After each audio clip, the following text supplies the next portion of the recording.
This is where protests began 4 weeks ago today. Zuccotti Park has really been the headquarters for this movement. As we know, yesterday they were nearly kicked out. Fortunately for them, they were allowed to stay. And while they are mostly asleep right now, we know that today will be a busy day of protesting both here in the States and worldwide as this movement continues to grow.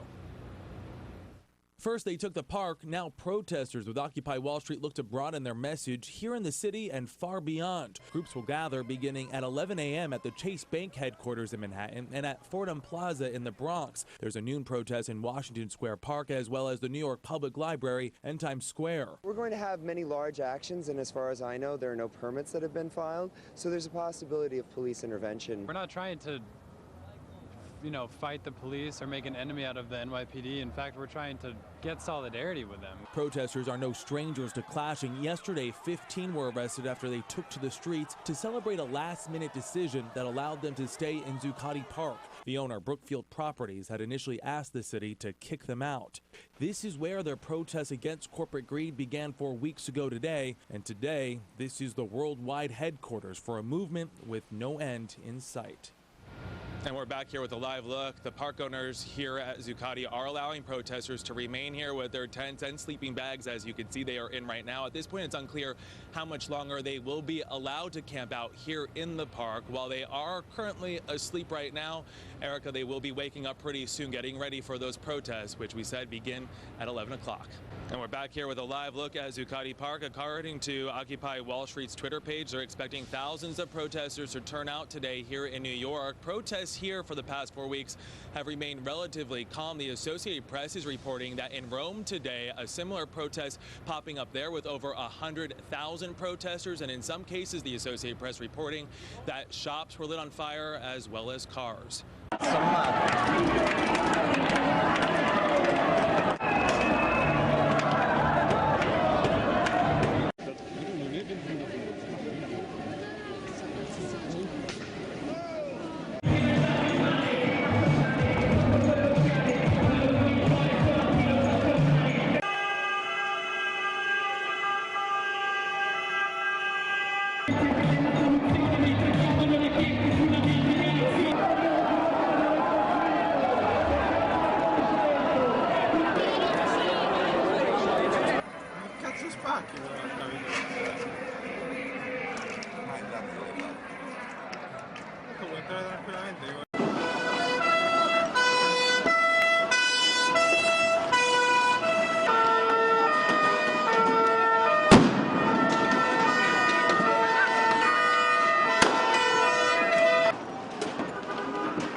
Giornalisti di merda che chiamano, ma ti dai il cazzo!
And we begin this morning with the latest on the Occupy Wall Street protests. More arrests overnight at Washington Square Park. At least 88 people in all on Saturday as protesters defied police officers' requests for them to leave at the midnight closing time.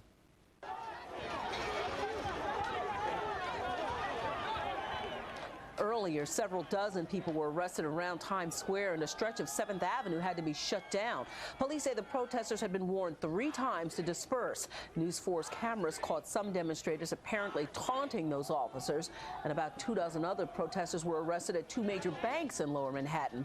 At least 3 police officers were hurt in Times Square last night, and we're told one of them was rushed to the hospital with head injuries.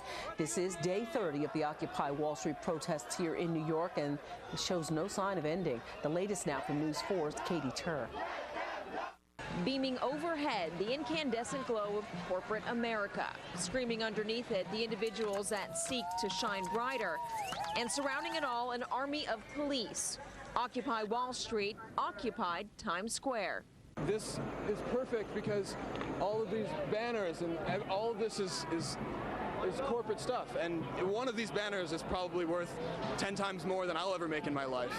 So it's a good message that the people really should have the power, and that's not the case right now. While the crossroads of the world was packed but relatively peaceful, on 46th Street, police in riot gear clashed with demonstrators who didn't disperse fast enough. 42 people were arrested in that one fell swoop. Things are settling in for the evening. A sense of normalcy has really taken over the crowd here. It's interesting to see a day-to-day regime that's been going on. As we have said many times before, it does not seem like they are going anywhere. At Zuccotti Park, Katie Tur, Weekend Today in New York. Good morning, Erica. More arrests and some violence. Police saying 2 police officers had to be hospitalized after confronting those protesters. One, we're told, sustained some trauma to the head, the other trauma to the foot. At this point, it's unclear what led up to that incident. We can tell you, though, the police reporting again over 80 protesters in total were arrested. This all happening after thousands of protesters flooded the streets throughout Manhattan as part of their ongoing Occupy Wall Street march. As we mentioned, according to police, most were arrested in Washington Square Park, where they refused to leave after that midnight curfew. Of course, earlier in Times Square, we're being told several were arrested for storming the barricades. Earlier in the day, yesterday, police saying about 24 protesters were arrested at the City Break branch, where they refused to leave when the manager asked them. They were arrested for trespassing. Now, according to police, they say for the most part, these protests have been peaceful, but they are saying and attributing these arrests to a small group of people who are trying to incite rage in the other protesters. Take a listen to what Paul Brown with the NYPD had to say. There seemed to be a small kind of hardcore group that was trying to entice others to confront the police. They'd try to escape themselves and push people towards the front to try to overtake the police at barriers. And we're back here live outside Zuccotti Park. This is where these protests take place every morning. It's unclear what they're going to be doing today, what their plans are today. I can tell you yesterday I spoke with Commissioner Ray Kelly. He said that the NYPD is prepared for anything that does happen. He does realize that there are small groups here that are trying to incite the police. Ray Kelly says that the police are ready for more arrests if that should happen.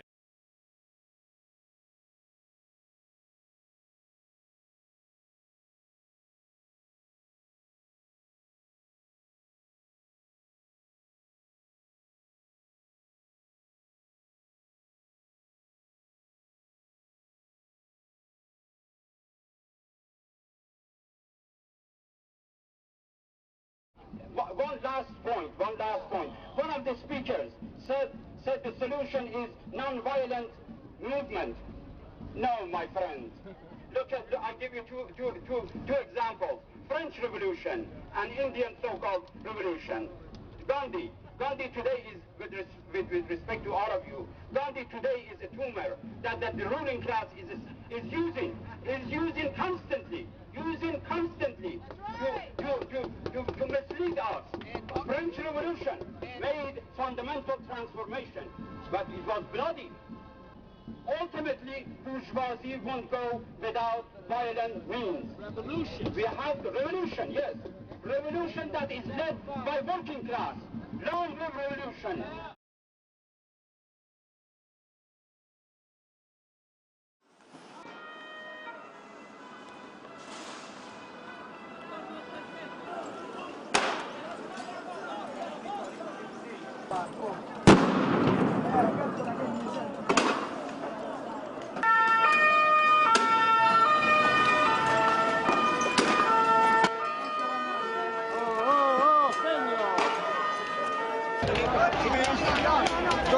di merda che camera, vatti dal cazzo!